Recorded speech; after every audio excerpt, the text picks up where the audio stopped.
बुढ़ापा क्या होता है, दिल छू लेने वाली कहानी। हर रोज की तरह दिनेश लाल जी अपने शाम के सैर सपाटे से लौट आए थे। वह अपने जूते उतार ही रहे थे कि बहू ने पूछा, बाबूजी आज हम पार्टी में जा रहे हैं, हम वहीं से खाकर आएंगे। आज रात के खाने में क्या खाएंगे बताइए।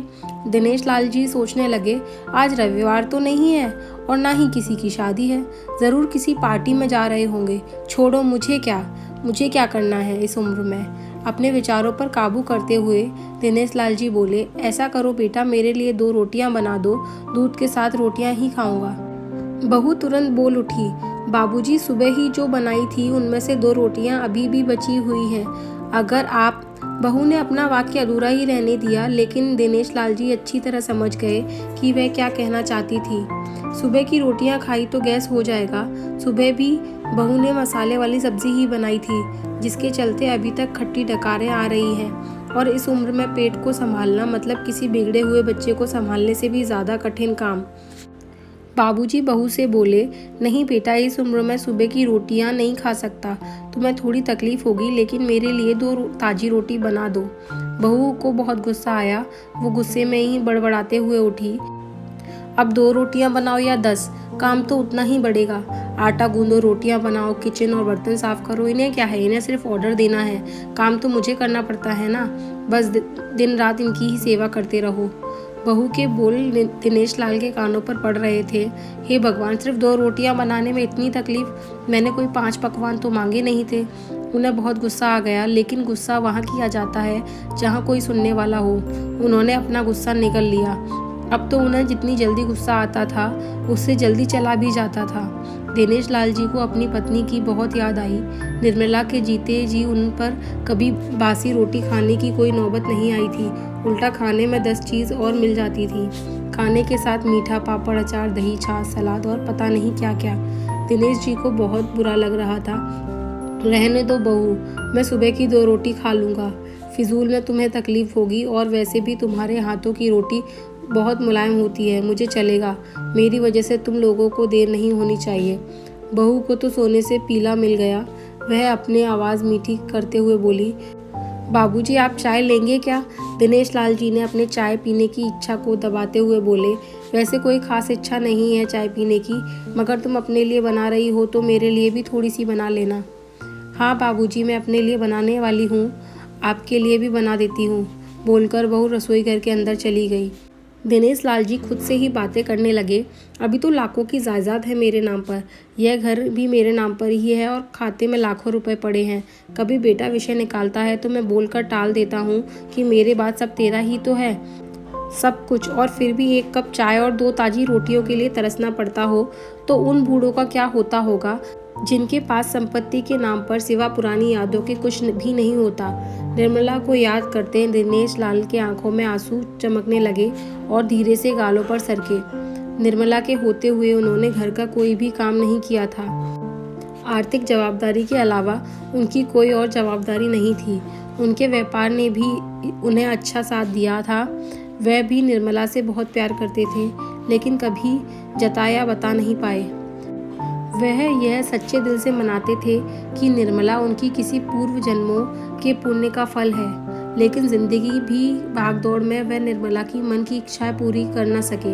उन्हें वैष्णो देवी जाना था, लेकिन हर बार यह यात्रा अगले साल के लिए पोस्टपोन हो जाती। घर बार और संसार की जिम्मेदारियां संभालते संभालते कब उनकी इच्छाएं उन्हीं के साथ चली गई, पता ही नहीं चला। दिनेश लाल जी ने देखा, उनके पोता और पोती दोनों ही स्कूल से आ गए थे। दोनों ने अपना बस्ता सोफे पर फेंका और दादाजी की तरफ दौड़कर उनके गले लगते हुए कहने लगे, चलिए चलिए ना दादाजी, खेलने चलते हैं। यही निस्वार्थ प्रेम के कुछ पल थे जिनमें दिनेश लाल जी भी बच्चों के साथ बच्चे बन जाते थे और सारे अपने दुख या यादें भूल जाते थे। वह कुछ बोल पाते उससे पहले ही बहू ने कहा, चलो छोड़ो दादाजी को, हमें पार्टी में जाना है, जल्दी से आकर तैयार हो जाओ, पापा भी आते ही होंगे। दोनों ही बच्चे दादाजी को छोड़ मम्मी की तरफ भागे। उनकी पोती 7 साल की थी और पोता 5 साल का था। दिनेश लाल जी अपनी सोच में डूबे हुए बालकनी की तरफ गए। बालकनी में धीमी ठंडी पवन ने उनका स्वागत किया। बहू उनके लिए चाय बनाकर लेकर आई। बालकनी में रखी अपनी कुर्सी पर बैठकर दिनेश लाल जी घूट घूट करके चाय पी रहे थे। पी क्या रहे थे, निकल रहे थे, क्योंकि चाय के नाम पर सिर्फ कम शक्कर वाला गर्म पानी था, ना इलायची ना अदरक। दिनेश लाल जी मन ही मन सोचने लगे, बहू के जाने के बाद आज खुद अपने हाथों से चाय बनाऊंगा, इलायची अदरक और थोड़ी सी ज़्यादा शक्कर डालकर, और उसके साथ रोटियां खा लूँगा। रोटियों की याद आते ही उनका मुंह फिर खट्टा हो गया। चाय खत्म होने पर खाली कप लेकर वह किचन में रखने गए तो वहां देखा कि बहू और बच्चों का कप धोके पड़ा था। उन्होंने भी अपना कप धोकर रख दिया और अपनी डायरी लेकर बालकनी में आ गए। बालकनी में बैठे बैठे उनकी नज़र सूखी हुई तुलसी के पौधे पर गई। उन्होंने एक लोटा पानी लाकर उसमें डाल दिया। कुछ मिनटों बाद ध्यान से देखने पर उन्हें पता चला कि सूखे हुए तुलसी के पौधे में नई कुपले जैसे मुस्कुरा रही हों। फिर उन्हें याद आया कि निर्मला हर सुबह शाम तुलसी को पानी दिया करती थी। अब तो शाम को ना तुलसी को ना भगवान के मंदिर में दिया जलता है, और पता नहीं कितने संस्कार, इतनी अच्छी आदतें निर्मला अपने साथ ले गई। दिनेश लाल आसमान की तरफ देखकर बोले, निर्मला, मुझे और इस घर को अभी तुम्हारी ज़रूरत थी। तुम्हें क्यों हमें छोड़कर चली गई? तुमने मुझे धोखा दिया। तुमने हमेशा साथ रहने का वचन तोड़ दिया। तुम मुझे अकेला छोड़कर चली गई। दिनेश लाल की आंखें भर आईं। पापा, इतनी ठंडी हवाएं बह रही हैं और आप हैं कि बालकनी में खड़े हुए हैं। अंदर आ जाइए, नहीं तो बीमार हो जाएंगे। बेटे ने दिनेश लाल जी से कहा। बेटा, बहू और पोती पोता सब तैयार होकर पार्टी के लिए निकल रहे थे। किसी ने झूठ मूठ ही मन रखने के लिए भी उनसे नहीं पूछा कि साथ चलिए। बाबा, आप खाना खाकर जल्दी सो जाइएगा, हमें आने में ज़रा देर हो जाएगी। ज़्यादा देर तक जागना आपकी सेहत के लिए अच्छा नहीं है। हमारे पास घर की दूसरी चाबी है, हमारी चिंता मत कीजिए, बेटे ने जाते हुए कहा। ऐसा बोल रहे हैं जैसे मेरी सेहत की बहुत फिक्र है। कितने दिनों से बोल रहा हूँ कि डॉक्टर के पास ले चलो। बीपी बढ़ा हुआ है, शुगर भी चेक करवाना है। थोड़ा सा भी चलता हूँ तो हांफने लगता हूँ। बेटा कहता है कि बुढ़ापे में यह सब तो होता ही है, ज़्यादा भ्रम मत पालिए। वाह बेटा, बूढ़े बाप के पास बैठने के लिए थोड़ा सा भी टाइम नहीं है तेरे पास, और पार्टी के लिए टाइम ही टाइम है। ऐसे अनगिनत विचार उनके दिमाग में चल रहे थे, लेकिन फिर भी उन्होंने हाँ में सिर हिलाया। सभी पार्टी में चले गए। दिनेश लाल जी हॉल में रखे कुर्सी पर आकर बैठे। खाना खाने की अभी कोई इच्छा नहीं थी, इसलिए टीवी चालू की।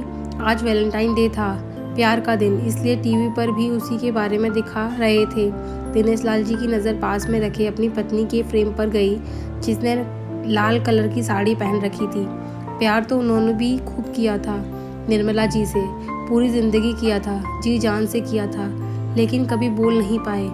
टीवी पर दिखा रहे थे, लोगों ने लाल कपड़े पहन रखे थे, हाथों में लाल फूलों के गुच्छे लेकर वह ग्रीटिंग कार्ड्स की खरीदी कर रहे थे। पता नहीं दिनेश लाल जी के मन में क्या आया, उन्होंने अपने पैसों को बंटवा लिया और निकल पड़े। निर्मला जी के याद में चलते चलते वो एक आइसक्रीम पार्लर के पास पहुँचे। उनको सांस चढ़ गया था, उनको सांसों की गति तेज हो गई थी। आइसक्रीम पार्लर के पास एक कुर्सी पर वह आकर बैठे।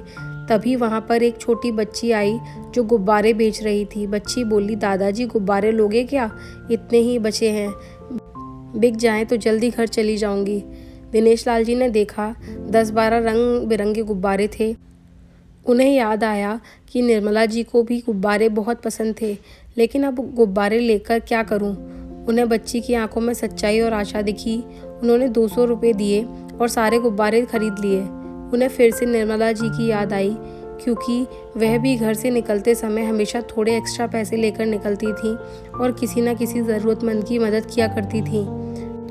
कभी वो टोकते तो कहती थी कि हमें भगवान ने लेने वालों के नहीं, देने वालों की लाइन में खड़ा किया है, और थोड़े से पैसों के बदले लाखों की दुआएं मिलती हैं, तो मुझे टोका मत कीजिए। आंखों में आंसुओं के साथ दिनेश लाल जी खड़े हुए रास्ते के बीचों बीच आए। उन्होंने आसमान की तरफ देखा, अपने हाथों में पकड़े गुब्बारे आसमान में छोड़ दिए और चिल्लाकर बोले, निर्मला, मैं तुमसे बहुत प्यार करता हूँ। उनके सांसों की गति बढ़ गई उनका शरीर लड़खड़ाया और ज़मीन पर धड़ से गिर पड़े। आसपास के लोगों को कुछ भी पता चल पाए उससे पहले ही दिनेश लाल जी ने इस मोह माया की दुनिया को अलविदा कह दिया। उन्हें अपनी पत्नी से मिलने की बहुत जल्दी थी। माँ बाप से बढ़कर कुछ भी नहीं है इस दुनिया में। अगर आप लोगों को मेरी कविता अच्छी लगी हो तो मेरे चैनल को लाइक, शेयर एंड सब्सक्राइब करें।